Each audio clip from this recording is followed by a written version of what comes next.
Hello everyone. Today we'll learn how to install Kubernetes cluster on a virtual box environment. So I have three servers here.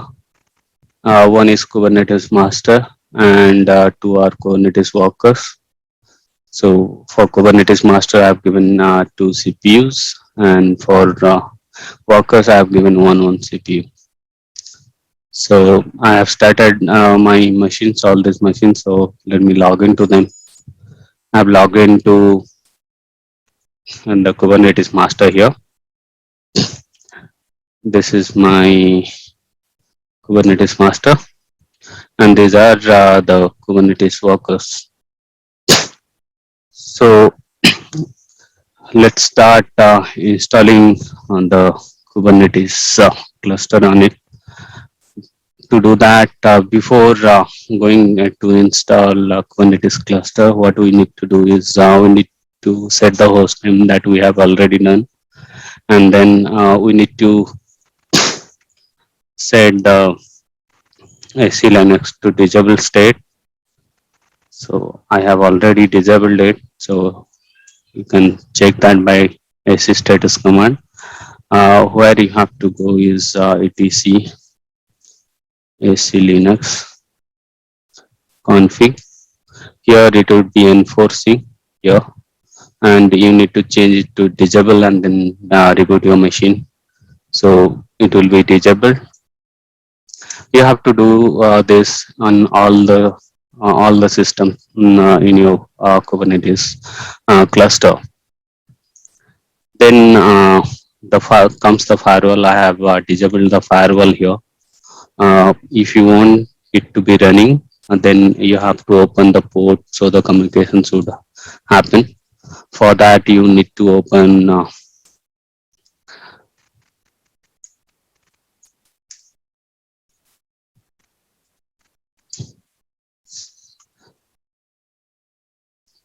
port 6443, and you need to open port 2379 and 2378, and then from port 10 to 50 to 10 to 55, you need to open all these ports in your firewall D if you want to keep this firewall D daemon running.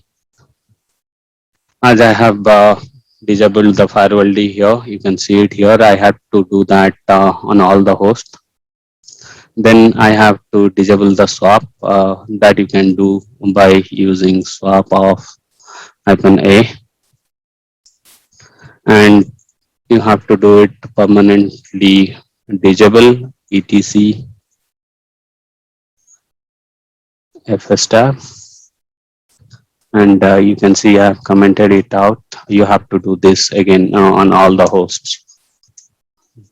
Then we have to do the mode prop. We have to load the module for VRNet filter, and we need to echo one to this is required the CNI plugin to be to work, so that it can get IPv4 forwarded to the containers, IPv4 packets. So after all this done, what we have to do is we have to do etc host and make an entry for all this Kubernetes server, Kubernetes master, Kubernetes worker 1 and worker 2, as we have three hosts here. So you need to make this configuration on all the hosts.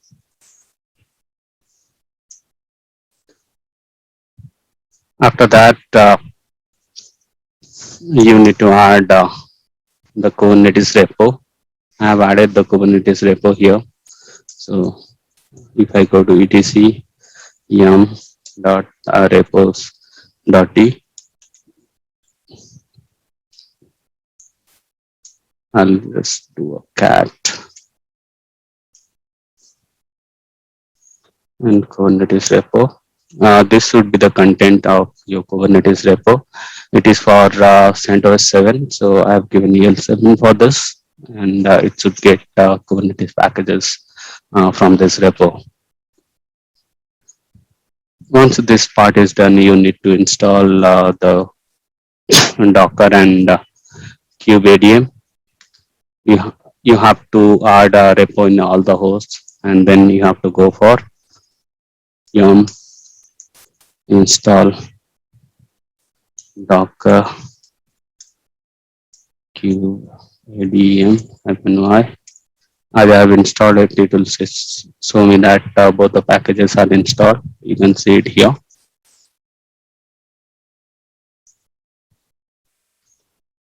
After you install these two packages, then you have to start the services.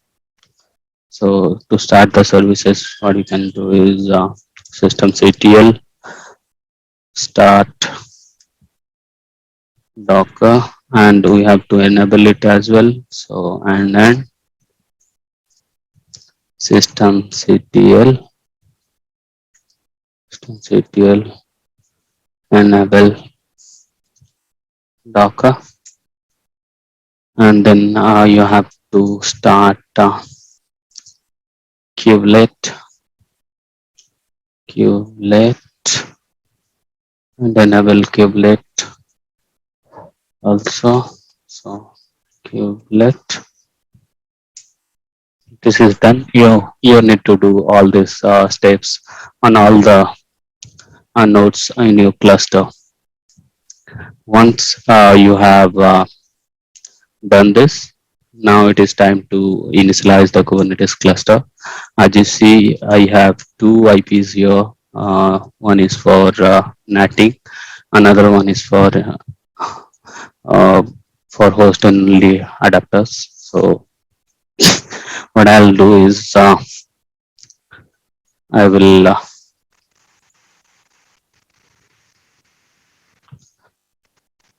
I'll give the IP that my control plane should have. So I'm giving this IP as for my control plane. So I'll have to mention that endpoint. Once that is done, just enter it. It will do the payflight check and pull the images that is required for the Kubernetes cluster.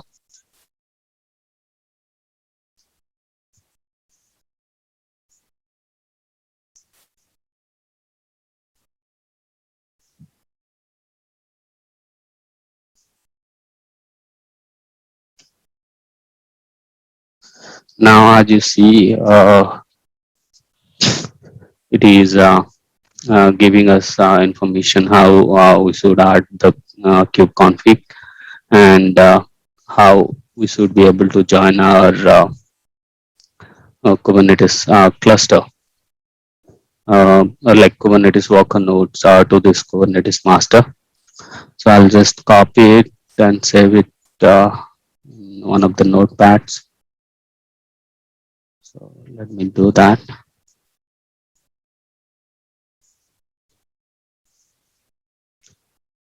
Now we should go to the worker nodes. So here, as I've already said, you need to disable the swap, you need to disable SE Linux, you need to disable the firewall D, and you need to add etc host entry, and then install Docker and kubeadm on this, and start Docker service and kubelet service on these hosts. Okay, so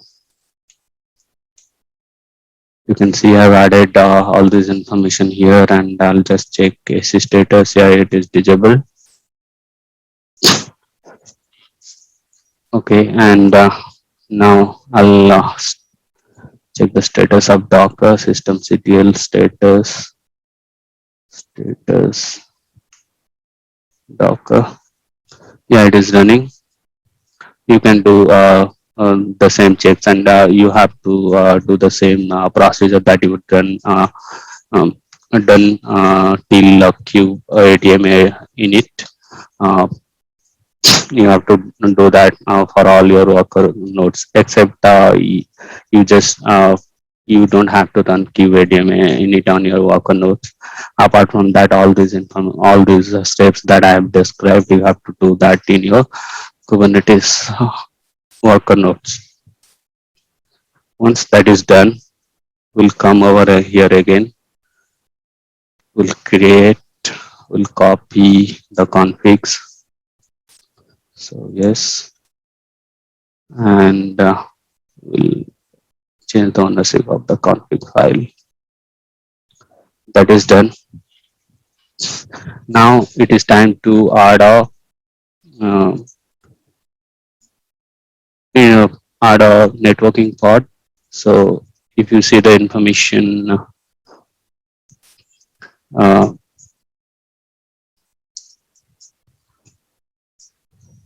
if you see the information kubectl get nodes, it is showing master is ready. Let us add a internet networking a pod that would be used for the overlay network or Kubernetes. To do that, I'll do this.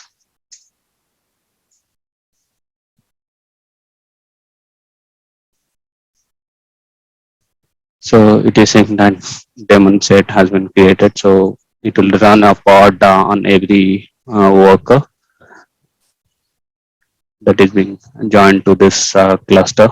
So let us see kubectl get pods on all the namespaces. You can see it is running. Okay. Now we need to go to the worker nodes, and let me copy that join command with the token that I have already saved from the QADM init output. I'll just copy that,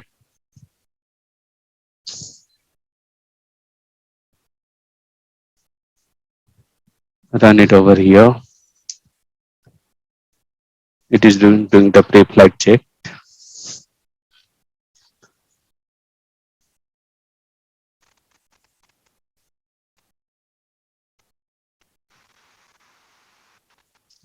Now you can see that the worker node has been joined to the cluster. We'll come back to the master and see the nodes. kubectl get nodes. So you can see the queue worker has been joined, but the status is not ready. Well, then go back to the worker node 2 and run the same thing.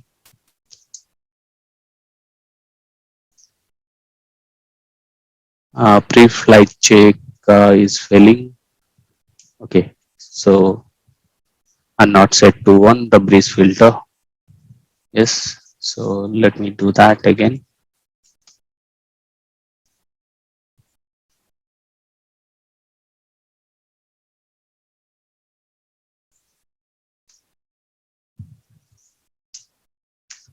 That is done now. Let's join it.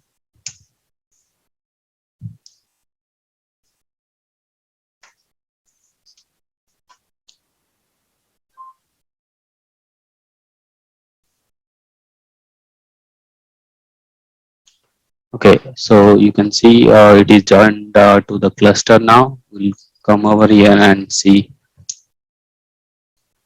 the queue worker is ready now. Queue worker 2 will be ready in a minute or so.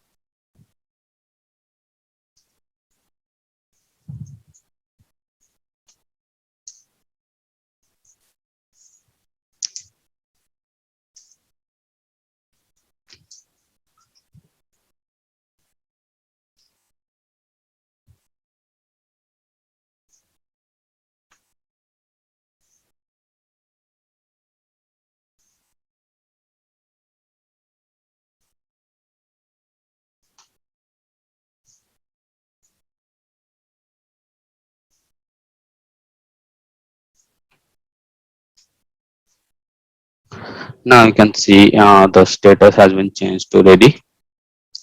That is it about the Kubernetes installation and joining the worker node.